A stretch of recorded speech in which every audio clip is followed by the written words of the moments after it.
Have you ever been laying in bed at night and you just can't seem to shut your brain off? Now imagine the voice in your head is one beside your own, telling you things constantly. Someone with schizophrenia deals with this all day, every day. Most people, when they hear the word schizophrenia, don't fully know what it is, and just think that it means you see and hear things that are not actually there. While those are common symptoms, that is only a fraction of what schizophrenia is as a whole. So, what exactly is schizophrenia? The medical definition of schizophrenia is a mental illness that interferes with a person's ability to think clearly, manage emotions, and make decisions. This can make relationships with people in your life hard because it can make it difficult to express your emotions or pay attention to people and activities. It is also chronic, which means that it is not just something that will go away with time, or something that you can just get over. Schizophrenia is a psychosis, which is considered by psychiatrists as the most serious type of mental illness. Psychoses are serious because it is a type of disorder that impairs a person's abilities to distinguish fantasy from reality. However, it's often difficult to diagnose schizophrenia due to the wide variety and severity of symptoms. Symptoms include, but are not limited to, delusions, blunted emotions, hallucinations, loose associations, inappropriate emotions, and a distorted sense of self. Many other brain disorders share the same symptoms. There's no single test that can diagnose it, so the odds are not exactly in your favor in terms of diagnosis. I chose this topic because I have a friend that was willing to share their story. They asked me to keep them anonymous, so we'll just call them Mary. Mary was diagnosed with schizophrenia a little over 2 months ago. Schizophrenia is genetic, and in Mary's case, it was passed down from her grandfather to her and skipped her parents.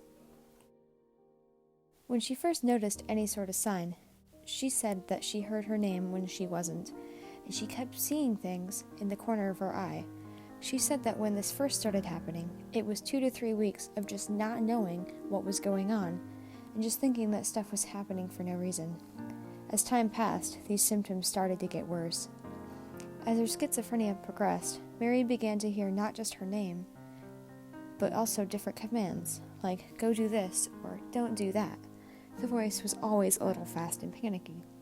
She said that one of the times it is most prominent is when she's feeling self-conscious, and the voices will tell her that what she's wearing is bad.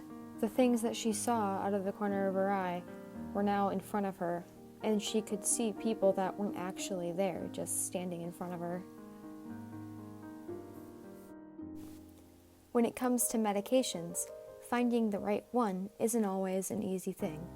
In Mary's case, she went through multiple medications before finding the right one, and has had a ton of complications with medications mixing. The average age of onset is between 18 to 35, with males being more likely to develop at the lower end of the scale. In Mary's case, she is on the young side of the demographic, and thankfully caught it early on before the symptoms got worse. However, Mary's story is one of over 20 million people worldwide that have been diagnosed with this illness, and some are not so lucky and don't seek treatment. Unfortunately, even those who do, the treatments can only help with symptoms, and there isn't a known cure for schizophrenia. Now you may ask, why should I care about schizophrenia? Let's say that you have a broken arm. You can't just walk it off or ignore it. You have to put it in a cast so it can get better. For mental disorders, nobody can tell what exactly is going on in your brain except you. You could be suffering from depression or anxiety, but it's not nearly as obvious as a broken arm. Sometimes people are just too afraid to come forward with mental health problems because of the stigma behind them. If someone is too afraid to seek help, their condition may worsen, making it even more difficult to deal with. That is why I'm asking all of you to join me in recognizing National Schizophrenia Awareness Day on May 9th, 2020. I know that the 9th is a Saturday, so I'm asking all of you to wear stripes for schizophrenia on Friday, May 8th, 2020 as a school-wide awareness day. If you or someone you know is showing symptoms of schizophrenia or any other mental disorder, please seek help from a medical professional. We need to take care of not just our physical needs, but our mental ones too.